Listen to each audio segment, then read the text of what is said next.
Hello mga kananay, kumari ka Frenny. Another day, another vlog. Magandang umaga po sa inyong lahat. Yung araw pong kasing ito is labada day ko. At ayan mga kananay, yung labahan ko ay kumakaway-kaway na sa akin. Ay, kailangan ko na talaga maglaban yan. Basta sa Lunes ay wala akong labahan. Early na naman kasi yung gising ko niyan. Kasi klase nga ni Axel. Kaya ayan mga kananay, to the pagoda ng person.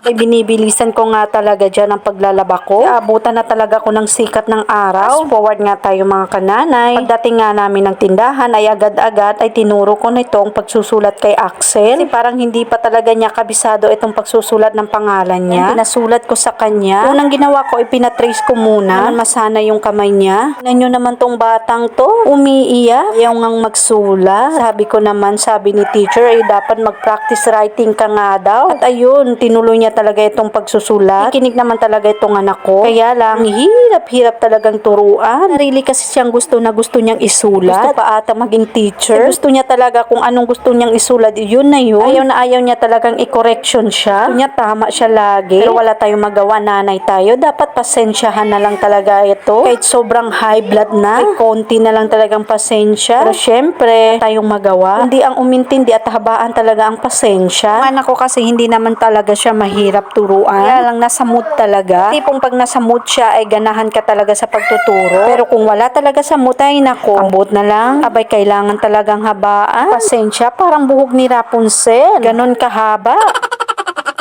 Pero syempre mga kananay, talaga maiiwasan natin ang masabihan, galitan, at minsan ay masaktan pa. Pero minsan hindi talaga maiiwasan yan. Ibig sabihin, pag nagawa natin yan, ay masamang nanay na tayo. Para sa atin, parang disiplina na rin yun. Hindi naman masasabing perfect akong nanay. Pero alam ko, yung ikakabuti para sa anak ko.